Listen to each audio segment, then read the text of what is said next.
A rhythmic, piercing hiss echoed across the damp asphalt. The sound greeted me the moment I stepped out of my front door. I looked down at my sedan. All four tires sagged against the concrete, the thick rubber slashed open in bleeding air. I lifted my chin. From the second-story window of the main house, my younger sister Blair stared back down at me. She twirled a silver letter opener between her manicured fingers. A slow, mocking grin stretched across her face. I did not yell. I did not throw my briefcase. I calmly unlocked my phone and dialed the executive suite to report my delay. 10 minutes later, a black Rolls-Royce Phantom glided to a stop at the edge of my lawn. The tinted rear window slid down. The chief executive officer inside lowered her sunglasses. "Need a lift?" she asked. The color drained from my sister's face. "My name is Sienna. I am 30 years old and I work as a supply chain compliance auditor. I locate hidden assets and expose financial rot for a living. Before I tell you how I tore down my family's logistics empire from the back seat of a luxury car, let me know where you are watching from in the comments below. Hit that like button and subscribe if you enjoy watching arrogant people walk blindly into their own traps." I stood on the driveway, smoothing a crease from my tailored charcoal blazer. The crisp morning air offered no relief from the suffocating tension that defined my family dynamic. For 5 years, I operated on the periphery of my parents' logistics firm. Donovan and Valerie, my father and mother, built a lucrative freight company prioritizing rapid expansion over regulatory adherence. They rewarded obedience. They punished scrutiny. Blair, at 28, served as their director of public relations, spinning their cutthroat tactics into philanthropic press releases. Her fiancé, Desmond, a sharp, imposing African-American man with a taste for bespoke suits, ran the procurement division. Desmond managed the vendor contracts, and Desmond despised oversight. The front door of the main house opened. Valerie stepped onto the wraparound porch, clutching a ceramic coffee mug. She wore a silk dressing gown, her gaze sweeping over my ruined vehicle. She did not express concern. She did not ask who vandalized my property. "Do not start an argument this morning," Sienna Valerie commanded.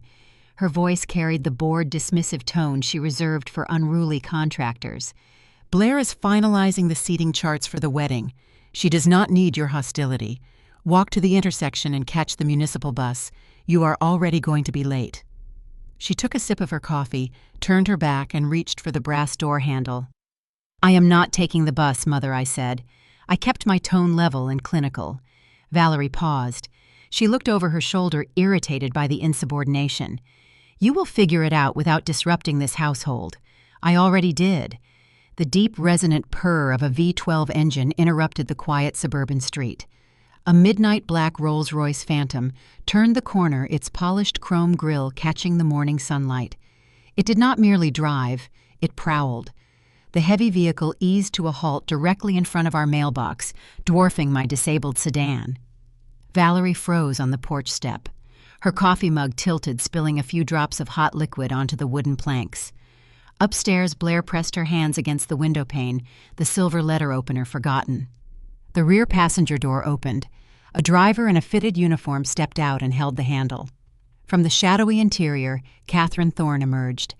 Catherine reigned as the president of Omnicorp, a global conglomerate currently in the final stages of acquiring my parents' logistics company. She wore an immaculate ivory trench coat and exuded an aura of unyielding authority. She was the woman holding the $40 million check my family desperately needed. Catherine did not look at Valerie. She did not look at Blair. She looked directly at me. "Punctuality is a metric of reliability," Sienna Catherine stated, her voice crisp and echoing across the lawn. "When you called my office to report the sabotage, I determined it was more efficient to retrieve my new lead auditor myself. Get in." The silence on the porch stretched out, fragile and suffocating. My family spent months trying to keep me away from the Omnicorp acquisition, knowing my audit would expose their doctored ledgers. Blair slashed my tires to ensure I missed the final interview. Instead, her vandalism just delivered the apex predator directly to my front door. I adjusted my briefcase strap. I did not look back at my mother. I walked past the slashed rubber, climbed into the back of the Phantom, and let the heavy door pull shut. The interior of the Rolls-Royce provided a masterclass in acoustic isolation. The heavy doors sealed shut, locking the crisp morning air and my stunned family outside. Catherine Thorne sat beside me, her posture immaculate against the leather upholstery. The silence stretched between us thick with unspoken calculations. She did not offer small talk. She did not ask about my slashed tires. She simply tapped a command on the privacy screen dividing us from the driver. My cell phone shattered the quiet. The sudden harsh vibration against the mahogany console felt like a physical intrusion. I glanced at the screen. The caller ID displayed Desmond's name. I did not silence the device. I tapped the green icon and lifted the phone to my ear. I did not speak first. Sienna Desmond hissed. His voice bypassed any professional greeting, cutting straight to a low, lethal register. I just severed your administrative credentials. You are locked out of the primary servers, the vendor portals, and the accounting ledgers. I kept my gaze fixed on the passing traffic outside the tinted window. I controlled my breathing. You are going to draft a formal email to Catherine Thorne's executive team right now, Desmond commanded. You will decline the audit position. You will cite a conflict of interest. If you do not send that email before you reach her building, I will transmit a compiled dossier to the local precinct. It contains fabricated routing numbers that link you to a series of embezzled vendor payments. I will have you arrested for corporate theft by noon. He did not pause for my reaction. He severed the connection. The line went dead. I lowered the phone. Desmond, the polished procurement director, operated with the blunt force of a street thug when cornered. He assumed a threat of federal prosecution would paralyze me. He underestimated my tolerance for risk. Before I could lock the screen, a new notification illuminated the glass. A text message arrived from my mother, Valerie. Get out of that car and come back to the house immediately. She wrote, abandoning any pretense of maternal concern. Have you forgotten the $200,000 medical debt? If you jeopardize this acquisition, I will sell that promissory note to a collection agency today. They will place a lien on your apartment before the banks close. Do not ruin your sister's wedding. The twin threats arrived within 60 seconds of each other. A fabricated embezzlement charge from my future brother-in-law. A devastating financial extortion attempt from my own mother. They were coordinating their attack, closing the perimeter, attempting to suffocate me in the back seat of a billionaire's vehicle. Catherine Thorne turned her head. She observed my rigid posture and the lit screen in my hand. Complications, she asked, her tone entirely devoid of sympathy. Just a minor administrative delay. I replied, my voice steady, though my pulse hammered against my ribs. I stared at the words medical debt on my phone screen. The harsh white light of the text message dragged my mind backward, pulling me violently into a memory I had spent 5 years trying to bury. 5 years ago, I lay in a sterile hospital bed. The fluorescent lights overhead buzzed with a sickening rhythm. I was 25 years old, recovering from an emergency appendectomy. The anesthesia had barely worn off. My abdomen throbbed with a dull, relentless ache. I stared at the ceiling, waiting for my family to arrive during visiting hours. The heavy wooden door pushed open. Valerie walked into the room. She did not carry flowers. She did not ask the attending nurse about my vitals. She walked straight to the side of my bed and dropped a thick legal document onto my lap. "Sign this," Valerie demanded. I blinked against the harsh light, trying to focus my eyes on the bold print across the top page. It was a promissory note. The principal amount listed was $200,000. The interest rate outlined in the secondary clause bordered on predatory. "What is this?" I asked, my voice weak and raspy. "Blair made a mistake." Valerie explained, her tone sharp and impatient. "She authorized a marketing campaign that violated a competitor's trademark. The settlement cost the company $250,000. We need to cover the deficit before the quarterly review. We are assigning this debt to you." I tried to sit up. The pain in my abdomen flared sharply. "I do not have that kind of money. Why am I signing for Blair's mistake?" "Because Blair is the face of this company," Valerie snapped. "She has a reputation to maintain. You are just a compliance clerk. You live in a cheap apartment and you have no public profile to protect. You will sign the note and you will assume the liability. If the company recovers, we will forgive the debt. If you refuse, I will remove you from the corporate health insurance policy today, and you can pay for this surgery out of pocket." I stared at the paperwork. The legal language was aggressive, airtight, and designed to strip the signee of any defensive maneuvering. I recognized the drafting style. It lacked the nuanced structure of our outside counsel. It carried the blunt, ruthless efficiency of a hungry amateur trying to impress his superiors. "Who drafted this?" I asked. Desmond stepped into the hospital room, closing the door quietly behind him. He was merely an intern at the time, a sharp, calculating young man dating the boss's favorite daughter. He wore an inexpensive suit, but he carried himself with the predatory confidence of a future executive. "I drafted the agreement," Sienna, Desmond said, moving to the foot of my bed. He offered a cold, satisfied smile. "It is a standard liability transfer. You sign the paper, the company balances the books, and everyone goes home happy. Think of it as a contribution to the family legacy." He leaned against the metal railing of the bed frame. He used my medical vulnerability to secure his position within the family hierarchy. He engineered my financial ruin to prove his loyalty to Valerie and Blair. I looked at my mother. She stood with her arms crossed, waiting for my compliance. I looked at Desmond, who held a silver pen out toward me. I was in pain. I was heavily medicated. I was terrified of facing the crippling hospital bills alone. I took the pen. I signed my name.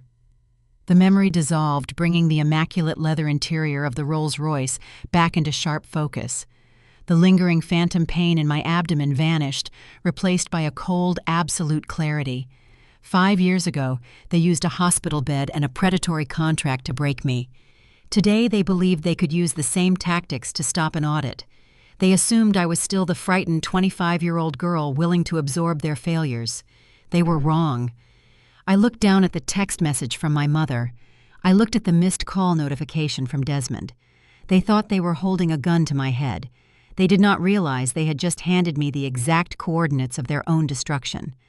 I locked my phone screen. I turned to Catherine Thorne. "You need a compliance auditor who does not flinch under pressure," I stated, meeting the CEO's piercing gaze.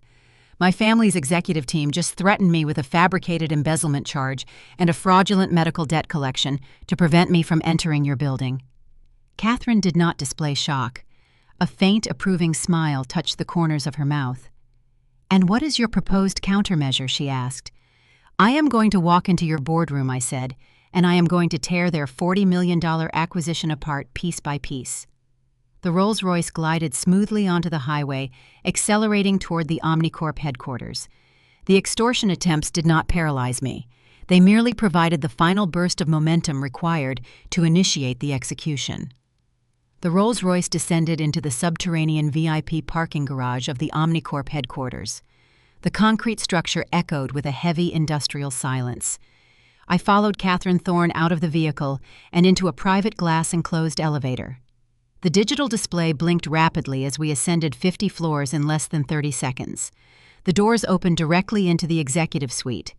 The boardroom featured floor-to-ceiling windows overlooking the city skyline, a massive mahogany table, and a severe lack of oxygen. I stepped into the room 2 paces behind Catherine. My father Donovan and my future brother-in-law Desmond sat near the head of the table. They wore pristine, tailored suits projecting an image of stable, lucrative success. Spread out before them were thick-bound portfolios containing the financial projections for the $40 million acquisition. They were midway through a presentation outlining my family's logistics empire as a flawless, highly profitable machine. Donovan paused mid-sentence. His eyes tracked Catherine entering the room. Then his gaze shifted slightly and landed on me. The transformation was immediate. The genial, seasoned executive mask dissolved. Donovan's face hardened into a mask of pure, unadulterated fury. Desmond stiffened in his leather chair, his dark eyes narrowing into hostile slits. They had deployed a coordinated campaign of extortion and vandalism to ensure my absence. My presence in this room, standing beside the CEO holding the acquisition capital, was a catastrophic failure of their containment strategy. Donovan did not wait for an introduction. He slammed his open palm against the mahogany table. The sharp crack echoed loudly against the glass walls. "What is the meaning of this?" Donovan demanded, his voice rising in volume and aggressive authority. He pointed a rigid finger directly at my face. "Security needs to remove this woman immediately. She is not authorized to be in this building." Catherine Thorne walked calmly to her designated seat at the head of the table. She placed her leather portfolio down and remained standing. She did not signal for the security detail stationed outside the glass doors. "Sienna is here at my direct request," Donovan. Catherine stated, her tone freezing the air in the room. I require a secondary independent evaluation of your compliance structures before we finalize the purchase agreement. Desmond leaned forward, attempting to salvage the crumbling narrative. He adopted a deeply concerned, patronizing tone.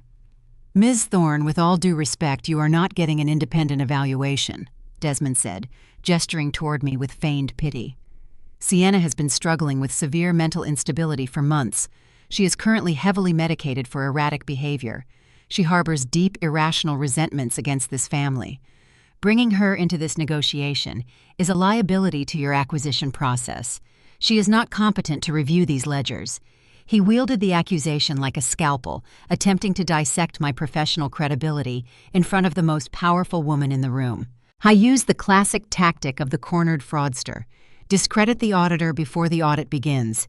I did not raise my voice. I did not attempt to defend my mental health. Defending against a lie validates the premise of the accusation. I unclasped my briefcase and pulled out a heavy legal-sized dossier. I stepped up to the mahogany table and threw the dossier down. It hit the wood with a heavy, definitive thud. According to Title 15, Chapter 73, Subchapter 4, Section 402 of the Sarbanes-Oxley Act, I stated, my voice echoing clearly and coldly across the expansive room. Any corporate entity engaged in a merger exceeding $10 million is legally required to submit to an independent third-party compliance audit if material discrepancies are identified in the preliminary disclosures. I placed my hands flat on the table, leaning slightly toward the two men who had spent 5 years trying to break me. I am a certified forensic accountant. I continued maintaining direct, unyielding eye contact with my father. I hold an active, unblemished license with the State Board. You do not have the legal authority to bar me from this room, Donovan. My presence here is a federally protected oversight mechanism. If you refuse my audit, Omnicorp is legally obligated to report your refusal to the Securities and Exchange Commission, effectively terminating this acquisition and triggering a federal investigation into your internal accounting practices. Donovan's mouth opened, but no words came out. The blustering patriarch who ruled our family through intimidation found himself completely neutralized by a precise recitation of federal law. He looked at Desmond, desperate for a legal loophole, a way to regain control of the room. Desmond stared at the dossier I had thrown on the table. The muscles in his jaw clenched tight. The heavy plastic ballpoint pen he held in his right hand snapped in half with a sharp crack, spilling dark ink across his knuckles. He did not notice. He was staring at the undeniable reality that his extortion tactics had failed. Catherine Thorne pulled a single sheet of paper from her leather portfolio. She produced a silver fountain pen and signed her name at the bottom of the document with swift, decisive strokes. She slid the paper across the mahogany table toward my father. This is the formal authorization designating Sienna as the lead independent compliance auditor for this acquisition, Catherine announced.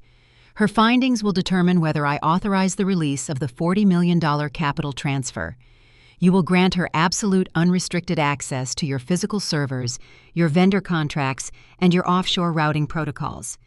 Any interference with her investigation will be treated as an act of bad faith and a breach of our preliminary agreement. Donovan stared at the signed authorization letter. The color drained from his face. The $40 million lifeline his company desperately needed was now firmly tethered to the one person he could no longer control. He had spent years treating me like a disposable asset. Now I held the keys to his empire. The family conflict was no longer a private dispute contained within the walls of a suburban estate. The battlefield had shifted. The rules of engagement had changed. We were no longer fighting over a slashed tire or a fabricated medical debt. We were operating in the brutal, unforgiving arena of corporate law and federal compliance. The ambush was successful. The war had officially begun. The following morning, I arrived at my family's corporate logistics center. The building sat in an industrial park, a sprawling concrete warehouse attached to a 2-story administrative wing. I did not park in the visitor section. I parked in the spot previously reserved for the chief financial officer. I swiped my newly activated security badge. The heavy glass doors slid open, granting me unrestricted access to the nerve center of the company. I bypassed the main bullpen. The employees kept their heads down, their eyes fixed on their monitors. News of my appointment by Omnicorp had circulated rapidly. I was no longer the quiet daughter operating on the fringes. I was the executioner sent by the acquiring conglomerate. My primary target was the physical server room located in the basement. A forensic audit requires access to the raw, unfiltered data regarding vendor contracts and freight manifests. The ledgers presented in the boardroom were polished fictions. The truth always resided in the back-end architecture. I walked down the concrete stairwell. The air grew cooler, carrying the faint metallic scent of ozone and circulating fans. I reached the reinforced steel door of the server room. I swiped my badge. The magnetic lock clicked open. I pushed the heavy door inward. The sight that greeted me was not a blinking array of healthy servers. It was a scene of deliberate, catastrophic destruction. A thick, acrid cloud of gray smoke billowed from the primary server racks. The distinct, sickening smell of burning plastic and fried electrical components filled the small room. The cooling fans shrieked desperately, trying to vent the heat from the short-circuited motherboards. Water dripped steadily from the top server trays, pooling onto the anti-static floor mats, mixing with the dark, sludgy remnants of spilled coffee. Standing in the center of the room, holding an empty, oversized ceramic coffee mug, was my sister Blair. She wore a pristine white designer suit, completely unbothered by the smoke and the destruction surrounding her. When she saw me enter the room, a slow, malicious grin spread across her face. It was the same arrogant, untouchable smirk she wore when she slashed my tires the previous morning. She operated under the absolute delusion that she was immune to consequences. "Oops," Blair said, her voice dripping with venomous sarcasm. She casually tossed the empty ceramic mug onto the ruined server rack. It shattered against the scorched metal. "I am so sorry, Sienna. I was just bringing some coffee down for the IT guys, and I completely lost my footing. I guess I am just clumsy this morning." She walked toward me, her high heels clicking sharply against the wet floorboards. She stopped inches away, her face hovering close to mine. "Such a shame about your big important audit," Blair whispered, her breath smelling of peppermint and expensive espresso. "I hope Catherine Thorne understands that accidents happen. Good luck finding those third-quarter shipping manifests now." She reached out and patted my shoulder, a condescending, deeply insulting gesture. She intentionally smeared a small remnant of dark coffee from her hand onto the lapel of my charcoal blazer. She laughed a high, sharp sound that echoed in the smoky room and walked past me, heading for the stairwell. She believed she had won. She believed she had executed a flawless, devastating strike against my investigation. She assumed the physical destruction of the hardware permanently erased the digital evidence of their fraud. I did not scream. I did not lunge at her. I did not attempt to salvage the smoking server racks. I simply reached into my pocket, pulled out a clean white tissue, and methodically dabbed the coffee stain from my lapel. My family operated an outdated analog business model. They understood physical intimidation. They understood leveraging debt and slashing tires. They did not understand modern digital infrastructure. They were technologically illiterate, relying entirely on outsourced IT contractors to manage their systems. They did not know that 3 years ago, during a routine system upgrade, I quietly installed a shadow protocol within the company's network. I anticipated their eventual need to destroy evidence. Fraudsters always burn the books when cornered. I did not rely on physical, localized servers.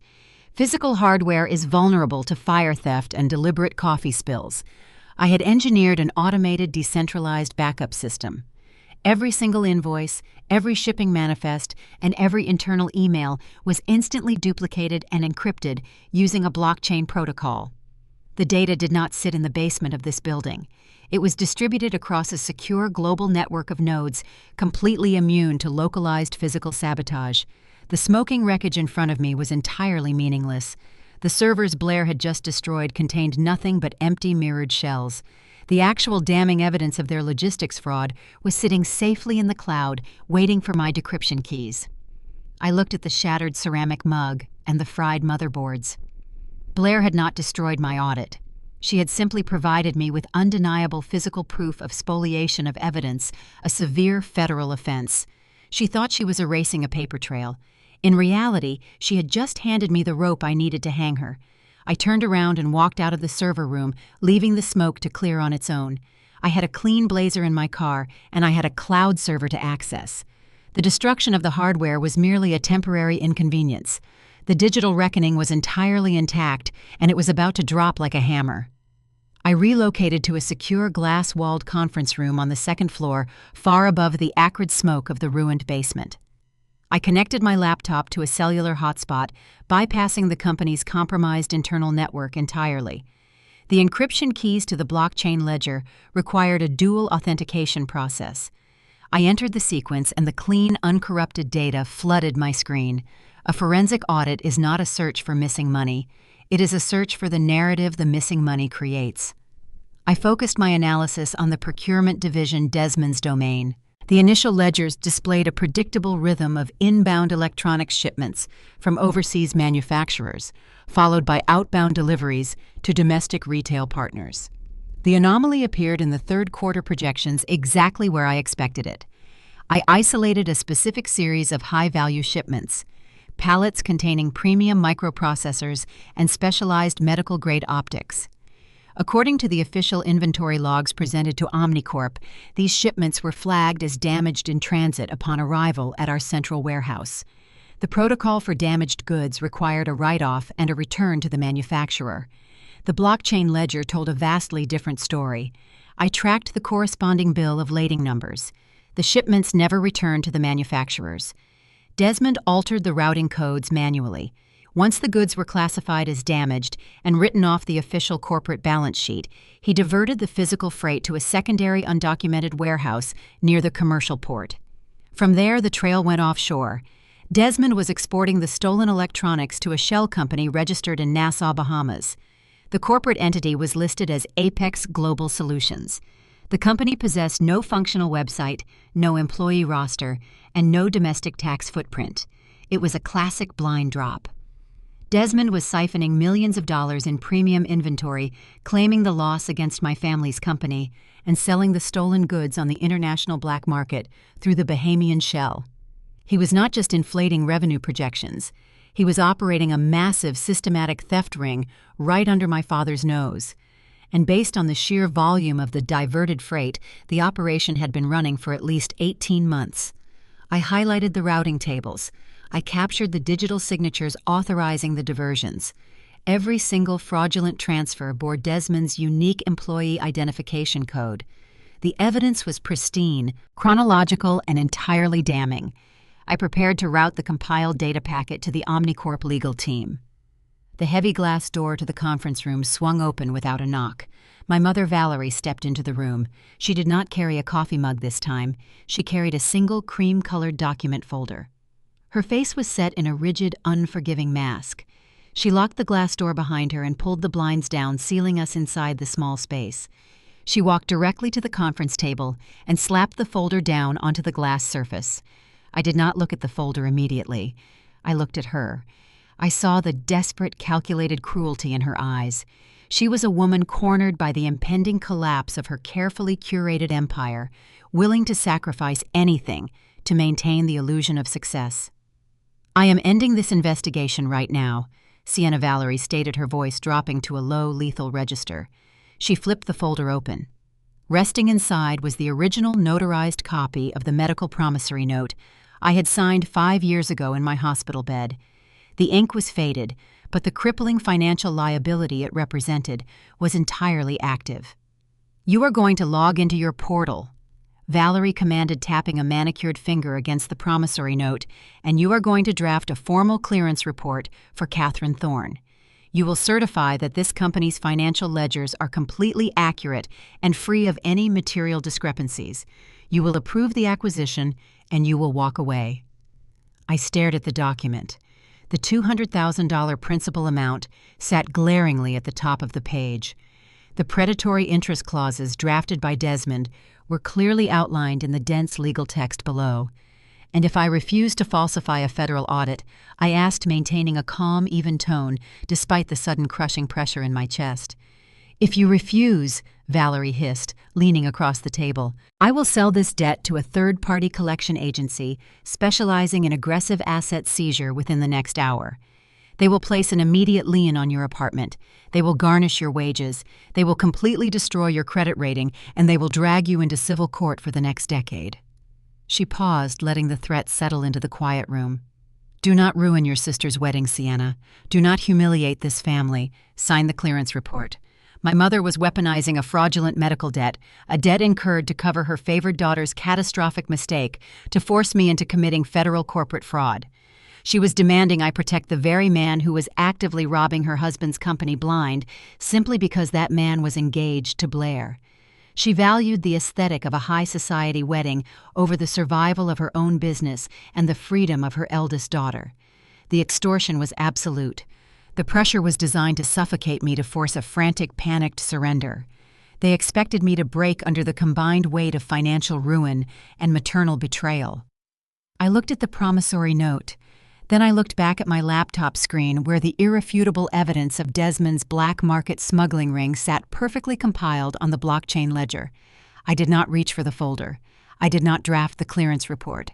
"I will need 24 hours to review the structural integrity of this debt assignment," I said, keeping my expression entirely unreadable. "I cannot authorize a clearance report without first securing a release of liability for this note." Valerie's eyes narrowed. She recognized the delay tactic, but she also recognized the hesitation she expected to see. She believed she had successfully cornered me. She believed the threat of financial devastation had overridden my professional ethics.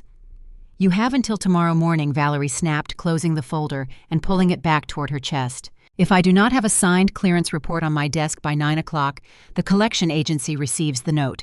Do not test me, Sienna." She turned on her heel and exited the conference room, leaving the door slightly ajar. I sat alone in the quiet room. The threat was real. The debt was legally binding despite the unethical circumstances of its creation. If Valerie sold the note, the immediate financial fallout would be catastrophic. But giving in to the extortion meant becoming an accessory to a multi-million-dollar federal crime. I looked back at the blockchain ledger. I had the weapon to destroy Desmond. Now I needed a shield to protect myself from the blast radius. The war had escalated beyond paper trails and server sabotage. It had become a hostage negotiation, and my entire life was the collateral. The corporate logistics center emptied by 7 in the evening. I remained in the glass-walled conference room until nearly 10, methodically encrypting the blockchain ledgers and transferring the compiled evidence of Desmond's smuggling ring onto a secure, air-gapped external drive. I did not leave the drive in my briefcase. I slipped the slim metal rectangle into the interior breast pocket of my blazer, pressing it flat against my ribs. The building was silent when I finally packed my bag and headed for the elevators. The descent to the subterranean parking garage took only seconds, but the atmosphere shifted drastically as the doors parted. The underground level was poorly lit, the harsh fluorescent tubes buzzing inconsistently. The air smelled of damp concrete and motor oil. The expansive space felt cavernous and isolated. My heels clicked sharply against the pavement, the sound echoing off the low ceiling. I walked briskly toward my assigned parking space, my keys gripped tightly in my hand. I reached my sedan. I pressed the unlock button on my fob. The headlights flashed briefly, illuminating the concrete pillar beside my vehicle. Before I could reach the door handle, a figure stepped out from the heavy shadows cast by the structural column. Desmond. He did not wear his tailored suit jacket. His sleeves were rolled up, exposing the thick, muscular forearms of a former collegiate athlete. The polished, charismatic procurement director was gone, replaced by an imposing, physically threatening presence. He moved with swift, predatory silence, closing the distance between us before I could react. He stepped directly into my path, positioning his large frame between me and the driver's side door. "Leaving so late?" Sienna Desmond asked. His voice was a low, resonant rumble, echoing harshly in the empty garage. "Move, Desmond," I commanded, keeping my voice steady, though a cold spike of adrenaline hit my bloodstream. "I am going home." He did not move. Instead, he stepped closer. The sheer physical disparity between us was undeniable. He used his height and breadth to crowd my space, forcing me to take a half-step backward until my spine pressed against the cold metal of my car door. He planted one heavy hand on the roof of the sedan, inches from my head, effectively trapping me. "You think you are untouchable because you understand digital ledgers," Desmond whispered, leaning down so his face was level with mine. "You think hiding your data on a blockchain protocol makes you invisible?" My breath caught slightly. The secret backup system was supposed to be completely undetectable. The fact that he knew about the blockchain meant his surveillance ran much deeper than simply locking me out of the primary servers. "I know about the cloud backup, Sienna," he continued, a cold, arrogant smile touching the corners of his mouth. "Did you honestly believe a compliance auditor could outmaneuver the procurement division in our own building? I outsourced our cybersecurity monitoring 3 months ago. I hired a specialized team.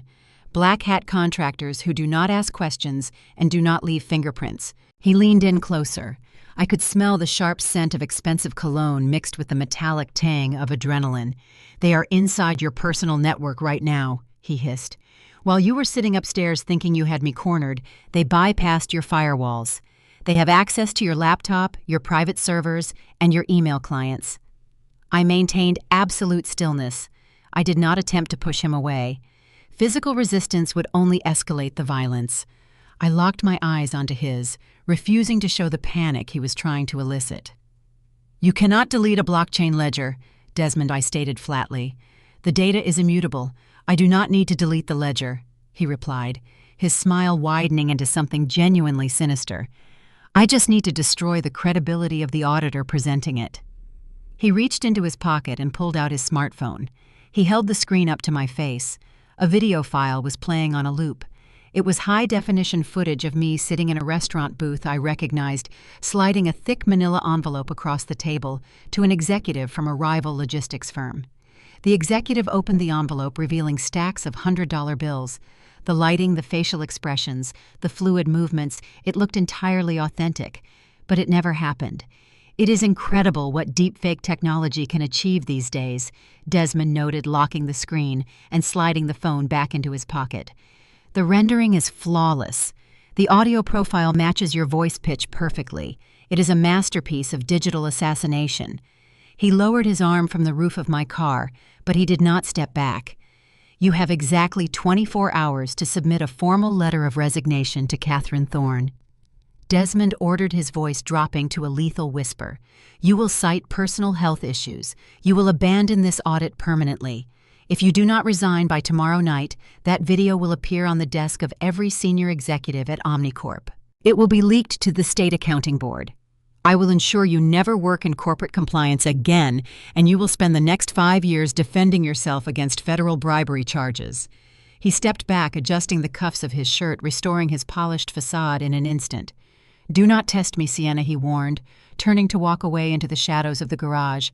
"I will break you before I let you ruin my future." The heavy silence of the parking structure rushed back in as his footsteps faded. I stood pressed against my car, my heart hammering a frantic rhythm against my ribs. The conflict had escalated beyond forged documents and family extortion. Desmond was weaponizing digital surveillance and fabricated evidence to destroy my entire life. I unlocked my car, got inside, and locked the doors immediately. I did not turn on the engine right away. I sat in the darkness, processing the threat. He believed he had checkmated me. He believed the deepfake video would force my surrender, just as my mother believed the medical debt would guarantee my compliance. They were attacking me from every angle, expecting me to crumble under the overwhelming pressure. But as I pulled out of the garage and merged onto the highway, the panic receded, replaced by a cold, calculating focus. Desmond thought he controlled the digital battlefield. He thought his hired hackers had compromised my defenses. I reached into my blazer pocket and touched the hard edge of the external drive containing the Bahamas smuggling logs. The evidence was safe. Now I just needed to turn Desmond's digital assault into the very mechanism that would expose him. The hunt was no longer contained to the corporate ledgers. It was a race against the clock, and I was going to beat him at his own game. I drove back to my apartment with deliberate speed, my mind organizing the incoming threat into actionable data points. Desmond's black hat contractors were currently inside my personal network. Standard protocol dictated an immediate hard shutdown. Disconnect the router, pull the power cables, isolate the hardware. But severing the connection would only delay the inevitable and alert Desmond that I was panicked. I did not want him alerted. I wanted him overconfident. I entered my apartment, locked the deadbolt, and walked straight to my workspace. I did not turn on the overhead lights. The dual monitors glowed brightly in the darkened living room. I approached the desk. The left monitor displayed a rapidly cascading series of command line executions. Unfamiliar scripts scrolled across the screen in green text against a black background. The hackers were actively bypassing my secondary firewalls, probing the directory structures for the blockchain decryption keys. I sat down in my ergonomic chair. I did not reach for the power cord. I watched the intrusion happen in real time. A faint, grim smile touched my lips. Desmond assumed my security architecture was a static fortress. He did not realize I had designed it as a labyrinth. In cybersecurity, a honeypot is a decoy system engineered to attract attackers. It mimics a legitimate target, diverting malicious actors away from critical assets while simultaneously logging their activity and feeding them fabricated information. I had established a dormant honeypot server on my network 2 years ago, specifically designed to activate during an aggressive intrusion. The hackers were currently brute-forcing their way into what they believed was my primary storage drive. I opened a separate secure terminal on the right monitor. I accessed the back-end administrative controls of the honeypot. I needed to feed them data that would not just satisfy their search, but actively dismantle the fragile alliance within my family. Desmond was using Blair as a shield and my father as a resource. If I fractured that trust, the entire syndicate would collapse from within. I began generating the fabricated documents. I pulled the authentic shipping manifests showing the diverted electronics, but I altered the final destination routing numbers. Instead of the Bahamas shell company registered under Blair's name, I redirected the stolen assets to a series of private offshore accounts explicitly bearing Desmond's signature. I did not stop there. I drafted a series of internal corporate emails backdating them to make them appear authentic. The emails were supposedly sent from Desmond's private address to an offshore wealth manager. The content detailed a precise, ruthless exit strategy. The fabricated emails outlined Desmond's plan to liquidate the embezzled funds immediately following the Omnicorp acquisition. He explicitly stated his intention to abandon the marriage to Blair, leave the country, and transfer the entirety of the legal liability onto Donovan's shoulders. The digital paper trail I manufactured painted Desmond not just as a thief, but as a traitor, planning to destroy his future father-in-law to secure his own freedom. I bundled the forged emails, the altered ledgers, and the offshore account numbers into a master folder. I labeled it Omnicorp Audit Summary Draft. I deployed the folder directly into the honeypot directory. I watched the command lines on the left monitor spike in activity. The hackers detected the newly populated folder. The data transfer initiated. A progress bar appeared on their end indicating they were siphoning the fabricated dossier directly onto their own servers. I leaned back in my chair, allowing them to steal the poison pill. Desmond would receive the downloaded files by morning. He would read the forged emails. He would realize that the evidence I supposedly prepared for Omnicorp did not just expose the smuggling ring, but framed him as the sole architect planning to betray the family. He would have to explain those documents to Donovan, knowing that even denying them would plant a fatal seed of doubt. While the hackers focused entirely on downloading the decoy files, I executed my true countermeasure. I retrieved the slim encrypted external drive from my blazer pocket. The drive containing the actual authentic blockchain ledger, proving both Desmond and Blair's complicity in the Bahamas operation. I needed to secure this physical drive beyond any possibility of digital or physical seizure. I walked into my bedroom and opened my closet. I bypassed the standard business pumps and selected a pair of black patent leather stiletto heels I rarely wore. The heels featured a thick, structured block design at the base. I carried the shoes back to my desk. I used a small precision screwdriver to pry the rubber traction pad away from the heel of the right shoe. A hollow recessed cavity lay hidden inside the structured block, a compartment I had hollowed out months ago for emergency storage. I slid the encrypted micro drive into the cavity. It fit perfectly. I applied a thin layer of industrial adhesive and pressed the rubber traction pad firmly back into place. I wiped away the excess glue, ensuring the seal was seamless and invisible to the naked eye. I set the shoes aside. The authentic evidence was now physically integrated into my wardrobe. If Desmond's security contractors searched my car, my briefcase, or my apartment, they would find nothing. The true leverage was securely hidden in the heel of a shoe I would wear straight into the Omnicorp boardroom. I returned to my monitors. The progress bar on the honeypot transfer reached 100%. The hackers successfully extracted the fabricated dossier. A few seconds later, the intrusion scripts ceased. The green text stopped scrolling. They severed the connection, believing they had completed their mission and neutralized the threat. I initiated a hard wipe of the honeypot server, erasing the decoy architecture and locking the network down completely. The digital assault was over. Desmond believed he held the upper hand, armed with a deepfake video and a stolen dossier. He did not know that the files currently sitting on his hard drive were a meticulously crafted virus designed to turn his own allies against him. The extortion attempt in the parking garage had failed. The counterstrike was successfully deployed. I turned off the monitors, the glow fading from the apartment, ready to watch the paranoia consume them from the inside out. The following afternoon, my phone rang. The caller ID displayed my father's private line. I answered on the second ring, maintaining absolute professional neutrality. Donovan's voice lacked its usual booming authority. It carried a softer, conciliatory tone that immediately triggered my internal alarms. "Sienna, we need to talk." Donovan said, his voice smooth and practiced. "Things have become unnecessarily tense. Your mother and I want you to come to the house for dinner tonight, just the immediate family. We need to clear the air before the Omnicorp acquisition moves any further. We want to mend fences." I looked at the black stilettos resting near my desk. Mending fences in my family typically involved constructing a newer, taller electric fence around whoever they intended to isolate. I knew the dinner was a trap. I accepted the invitation anyway. You cannot dismantle a corrupt structure without inspecting the load-bearing pillars in person. I arrived at the suburban estate promptly at 7 o'clock. The dining room was staged with theatrical perfection. A crisp white silk tablecloth draped the long mahogany table. Crystal wine glasses caught the light from the chandelier. The atmosphere was designed to project unity and generational wealth. I took my seat. My mother Valerie sat at the opposite end of the table, offering a stiff porcelain smile. Blair sat across from me. She wore an off-the-shoulder black dress designed explicitly to showcase the jewelry resting against her collarbone. It was a stunning, intricate diamond necklace catching the light with every subtle movement she made. The piece easily retailed for $50,000. She touched the stones frequently, ensuring I noticed the display of excessive stolen wealth. Desmond was notably absent from the table. Dinner proceeded with agonizingly polite small talk. Donovan discussed the weather.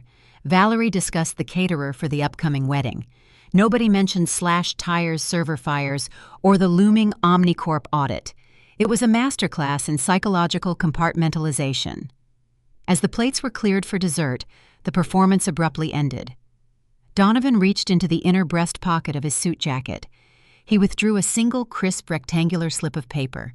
He placed it face down on the silk tablecloth and slid it across the mahogany surface until it rested directly in front of my water glass. I looked down at the paper. It was a certified cashier's check drawn from the company's primary operating account. I read the amount printed in bold, undeniable ink, $500,000. The payee line bore my full legal name. Donovan folded his hands on the table, leaning forward with the benevolent smile of a king granting a pardon. "Consider it a consulting fee," Sienna. Donovan stated, his voice returning to its normal, commanding resonance. "You have worked hard on this preliminary audit. Your mother and I appreciate your diligence. We want you to have a secure future." I stared at the $500,000 check. It was not a consulting fee. It was a bribe. It was the exact price my father placed on my integrity. "All we ask in return," Donovan continued, his smile hardening slightly at the edges, "is that you recognize the broader picture. The Omnicorp acquisition secures this family's legacy. There may be a few minor administrative discrepancies in the third quarter ledgers. Nothing material, nothing worth jeopardizing a $40 million deal. We need you to overlook those minor errors and sign the clean clearance report tomorrow morning." He leaned back in his chair, satisfied. He believed money was the ultimate universal solvent. He believed a $500,000 would dissolve my moral compass just as easily as it fueled his own greed. I did not reach for the check. I picked up my linen napkin, dabbed the corners of my mouth with slow, deliberate precision, and placed the napkin neatly beside my plate. I placed my index finger on the center of the check. I applied steady pressure and slid the paper back across the silk tablecloth until it rested in front of Donovan. I cannot accept a consulting fee for falsifying a federal audit. Father, I said. My voice was quiet, icy, and entirely devoid of hesitation. The discrepancies in the third quarter ledgers are not minor. They represent a systemic multi-million-dollar diversion of corporate assets. I will not sign a clean report. The silence in the dining room dropped like a lead weight. Valerie's porcelain smile shattered instantly. Blair stopped touching her diamond necklace, her eyes darting nervously between me and Donovan. Donovan stared at the rejected check. The benevolent patriarch vanished. The ruthless businessman took over. His face flushed a dark, dangerous red. He placed his hands flat on the table and stood up slowly, towering over the dining arrangement. "You ungrateful, arrogant child!" Donovan hissed, the venom spilling over. "I offered you a graceful exit. I offered you wealth. But you are determined to destroy the hand that feeds you." He pointed a thick, accusatory finger at my face. "If you want a war, Sienna, you have one," he roared. 10 minutes ago, our corporate attorneys filed a formal motion in civil court. We are executing the collection clause on your $200,000 medical debt. The lien will be placed on your apartment by tomorrow afternoon. You will be evicted before the week is out. He did not stop there. He leaned closer across the table, delivering the final crushing blow. "And earlier this evening, I placed a call to the local precinct." Donovan added a cruel, triumphant sneer, twisting his features. "I reported the sedan you drove here to corporate property. The police are currently en route to this address. You will leave this house in handcuffs. You will be sitting in a holding cell while Catherine Thorne signs the acquisition paperwork without your interference." The trap sprang shut. The pressure compressed from all sides simultaneously. A civil lawsuit targeting my home. A fabricated criminal charge threatening my freedom. A brutal, synchronized assault engineered by my own parents to protect a fraudulent empire. They expected me to panic. They expected tears begging and a desperate surrender to avoid the impending police arrival. I remained seated. I did not flinch. I did not glance toward the front door. I looked across the table at my younger sister. Blair sat frozen, clutching the edge of the mahogany table, wide-eyed and silent. She enjoyed the spoils of the fraud, but she lacked the stomach for the brutal mechanics of enforcing it. I focused my gaze entirely on the glittering stones resting against her collarbone. "That is a beautiful diamond necklace, Blair," I said, my voice cutting cleanly through Donovan's raging threats. "It catches the light perfectly." Blair blinked, completely derailed by the sudden shift in topic. She instinctively raised a hand to touch the jewels, her confusion palpable. "What?" she stammered. I kept my eyes locked on hers. I ignored my father looming over the table. "I assume Desmond purchased that for you recently." I continued, my tone conversational, yet laced with absolute chilling authority. "He has been very generous lately. But I have a question for you, Blair. A simple administrative question regarding the source of his generosity." The dining room went dead silent. Even Donovan stopped shouting, confused by my total disregard for his threats of imminent arrest. "Do you know whose name is listed on the International Business Registry for the shell company operating out of the Bahamas?" I asked, articulating every syllable with surgical precision. "The company receiving the millions of dollars in stolen electronics." Blair's face went completely blank. Her hand dropped slowly from the diamond necklace. I did not wait for her to answer. I delivered the truth with the blunt force of a physical strike. "It is not Desmond's name on the registration documents, Blair," I stated coldly. "The sole beneficial owner, the individual bearing absolute total legal liability for international wire fraud and smuggling, is you." The color drained instantly from Blair's face. She looked like all the blood in her body had suddenly turned to ice. She stared at me, her mouth opening and closing soundlessly, struggling to process the catastrophic revelation. The beautiful, arrogant director of public relations realized in that exact moment that the luxurious lifestyle she enjoyed was a gilded cage, and Desmond had just locked her inside it with a ticking bomb. The police sirens had not yet reached the suburban street, but the devastation inside the dining room was already absolute. The family alliance was not just fractured, it was shattered beyond repair.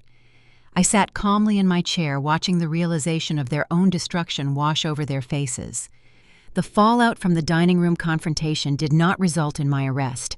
The police arrived as Donovan predicted, responding to the stolen vehicle report. I stepped onto the front porch, calmly presented the original title and registration documents, proving the sedan was registered in my name, not the company's, and politely suggested the officers speak to my father regarding filing a false police report. Donovan retreated inside the house. I drove back to my apartment without further incident. The threats of civil litigation and criminal charges were desperate, clumsy tactics designed to intimidate. The real war required surgical precision. The next morning, I arrived at the Omnicorp executive offices.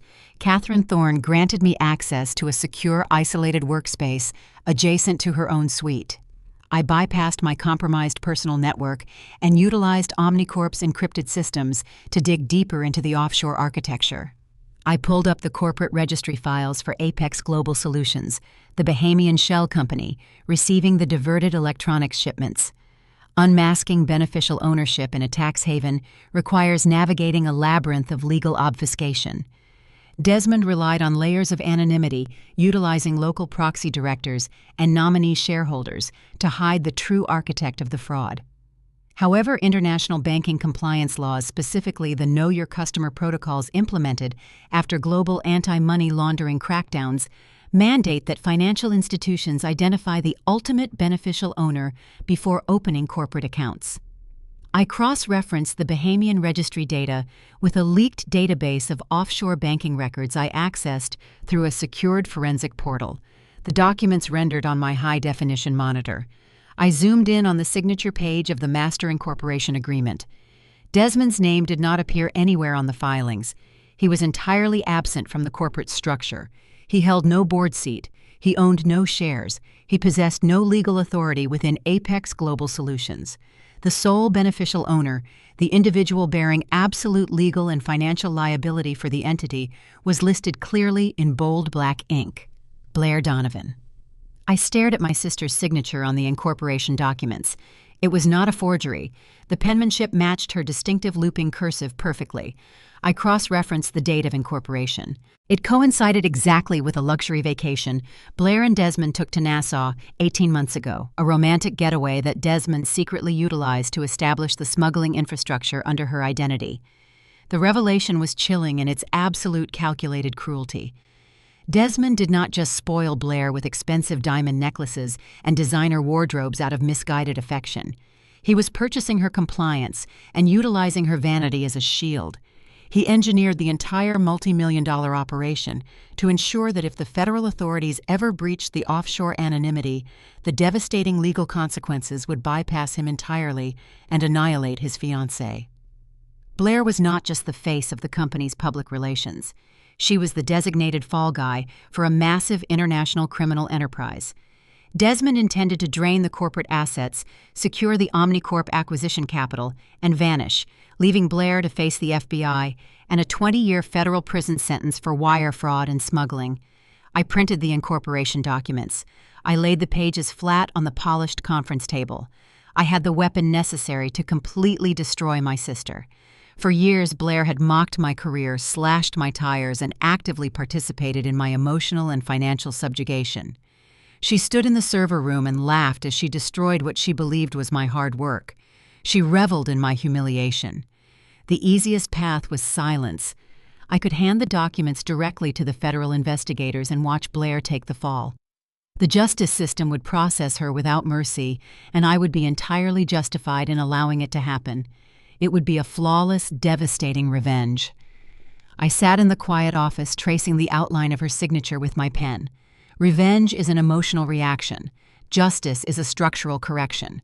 If I allowed Blair to take the fall, Desmond would escape. He would evade the consequences of his actions and likely replicate the fraud with another victim. Destroying my sister did not solve the equation. It merely satisfied a base desire for retribution, while allowing the true architect to walk free. I did not want to destroy Blair. I wanted to weaponize her. I gathered the printed documents and slid them into a sleek, unmarked black envelope. I sealed the flap carefully. Blair operated on greed and self-preservation. If she realized she was holding a ticking bomb, she would instinctively turn on the person who handed it to her.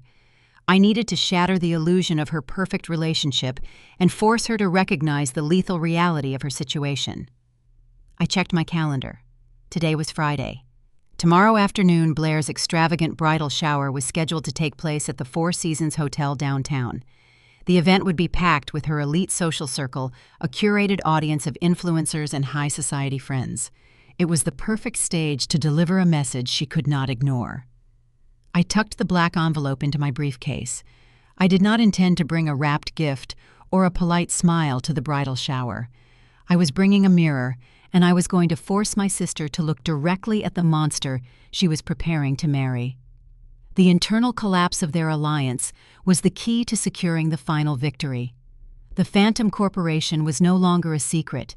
It was the match I would use to ignite the powder keg. The bridal shower occupied the grand ballroom of the Four Seasons. The space was transformed into a sickeningly sweet pastel wonderland. Elaborate floral arches framed the entrance, and a jazz trio played softly in the corner. Waiters in crisp white jackets circulated with trays of vintage champagne and delicate hors d'oeuvres. The room hummed with the superficial, high-pitched laughter of Blair's curated social circle. I arrived an hour after the event began. I wore a sharp-tailored navy pantsuit, entirely out of place amidst the sea of floral sundresses and pastel fascinators. I did not stop at the greeting table. I bypassed the eager event coordinator holding a clipboard. I walked directly into the center of the ballroom holding the unmarked black envelope. Blair held court near a massive, multi-tiered cake. She wore a white lace cocktail dress and a sash that read, "Bride-to-be" in glittering gold letters. She threw her head back, laughing loudly at a joke made by one of her bridesmaids. When she spotted me cutting through the crowd, the laughter died instantly. Her smile hardened into a tight, defensive line. I approached the extravagant gift table piled high with boxes wrapped in silver paper and silk ribbons. I did not offer a polite greeting. I did not wish her well. I simply dropped the black envelope onto the center of the table. It landed with a dull, heavy thwack against the white linen, stark and ominous among the festive packages. "I need to speak with you," I said, keeping my voice low enough to avoid a public scene, but laced with an authority that brooked no refusal. "Privately. Now." Blair glared at me, her hands resting on her hips. "I am not leaving my own shower, Sienna. If you are here to cause a scene, security will gladly escort you out." I leaned in slightly, closing the distance between us. "I brought the offshore incorporation documents documenting your ownership of the Bahamas Shell Company," I whispered, ensuring only she could hear the words. "If you do not walk into the private suite with me right now, I will open that envelope and explain your federal liability for international smuggling to every woman in this room." The color drained from her cheeks, leaving her designer blush looking stark and unnatural. The arrogant defiance vanished, replaced by a sudden sharp panic. She glanced nervously at her friends, offering a tight, strained smile. "Give me 1 minute, girls," Blair chirped, her voice pitching up artificially. Sisterly bonding time. She grabbed my arm with a vicious grip and practically dragged me toward the small private sitting room adjacent to the ballroom. She slammed the heavy wooden door shut behind us, locking it with a sharp click. The ambient noise of the party was instantly muted. "What is your problem?" Blair hissed, spinning around to face me. Her eyes blazed with fury. "Why are you obsessed with destroying my life?" I did not react to her anger. I pulled a secondary copy of the incorporation documents from my interior pocket and held them out to her. "Desmond set you up, Blair," I stated calmly. "I am not trying to destroy your life. I am trying to show you that your fiancé already did. He engineered the smuggling operation. He diverted the electronics. But he did not put his name on the offshore accounts. He put yours." Blair stared at the documents in my hand. She did not reach for them. "You are the sole beneficial owner of Apex Global Solutions." I continued, my voice steady and relentless. "When the federal authorities audit the supply chain, and they will, the entire paper trail leads directly to your signature. Desmond will take the capital and vanish. You will face a 20-year sentence in a federal penitentiary for wire fraud. He is using you as a human shield." I waited for the realization to hit her. I expected shock. I expected tears. I expected the profound, devastating grief of a woman realizing the man she loved was a monster, preparing to sacrifice her for financial gain. Blair looked at the documents. Then she looked at me. She did not cry. A slow, chilling smile spread across her face. She let out a sharp, derisive laugh that echoed harshly in the small sitting room. She stepped forward and aggressively swatted the documents out of my hand. The papers scattered across the plush carpet. "You honestly think you are so brilliant, do you not?" Blair sneered, her voice dripping with absolute contempt. "You think you just uncovered some grand, sinister conspiracy. You think I am some naive, helpless victim who needs her boring, calculating older sister to save her." She stepped closer, jabbing a manicured finger hard against my collarbone. "I know about the Bahamas accounts." Sienna Blair hissed, her eyes wide with a manic, defiant energy. "I signed the paperwork. Desmond explained the entire structure to me on the beach in Nassau. I know exactly how the freight diversions work. I know how the money is routed." I froze. The clinical detachment I had maintained for weeks cracked, exposing a flash of genuine, profound shock. I had assumed she was a pawn. I had assumed her vanity blinded her to the mechanics of his fraud. "You knew," I whispered, the reality of her admissions settling over me like a suffocating weight. "You knew he was stealing from our father's company." "Oh, grow up," Sienna Blair snapped, rolling her eyes in exaggerated annoyance. "Dad's company was stagnating. Desmond brought vision. He brought actual wealth. Do you think I care about missing shipping containers? As long as the money cleared, as long as I got the diamond necklaces and the penthouse suites, why would I care about a few adjusted spreadsheets?" She crossed her arms over her chest, radiating an arrogant, untouchable superiority. "Desmond and I are partners," she declared proudly. "We are building an empire. He handles the logistics, and I handle the optics. The offshore accounts are just a strategic tax mitigation strategy. That is what smart people do. They do not sit in cubicles auditing receipts like you. They take what they want. But you are holding the legal liability," I argued, struggling to comprehend the depth of her willful ignorance. "If the audit exposes the fraud, you go to prison." He walks away. Blair laughed again, a harsh, dismissive sound. "The audit is not going to expose anything," she countered, leaning in close. "Because you are going to sign the clearance report. Dad told me about the medical debt. He told me about the police report. You are cornered, Sienna. You have no leverage left. You will sign the paper. Omnicorp will buy the company, and Desmond and I will cash out and live in luxury while you continue your miserable, lonely existence." She looked me up and down, her expression filled with pure, unadulterated disgust. "You are just jealous," Blair spat. "You are jealous that Desmond chose me. You are jealous that I have a life you could never achieve. You are trying to ruin my wedding because you cannot stand the fact that nobody wants a cold, rigid, unlovable machine like you." The illusion of the victim shattered completely. The final layer of the conflict was violently peeled away. There were no innocent bystanders in my family. There were no misguided loyalties. There was only pure, unadulterated greed. Blair was not a hostage. She was a willing, enthusiastic accomplice who valued a diamond necklace over her own freedom and her sister's sanity. I looked at her flushed, furious face. The shock evaporated, replaced by a cold, absolute clarity. I had hesitated to hand the evidence to the federal authorities because I wanted to spare my sister. That hesitation was a weakness. Blair had just cured me of it. I did not argue with her. I did not attempt to reason with a woman who had willingly chained herself to a sinking ship. I bent down and calmly retrieved the scattered documents from the carpet. I tapped the edges against the side table, squaring the pages into a neat stack. I slid them back into my interior pocket. "You are right, Blair," I said, keeping my voice perfectly level and devoid of any emotional warmth. "I am an auditor. I deal in facts. And the fact is, you just confessed to willful participation in a federal conspiracy."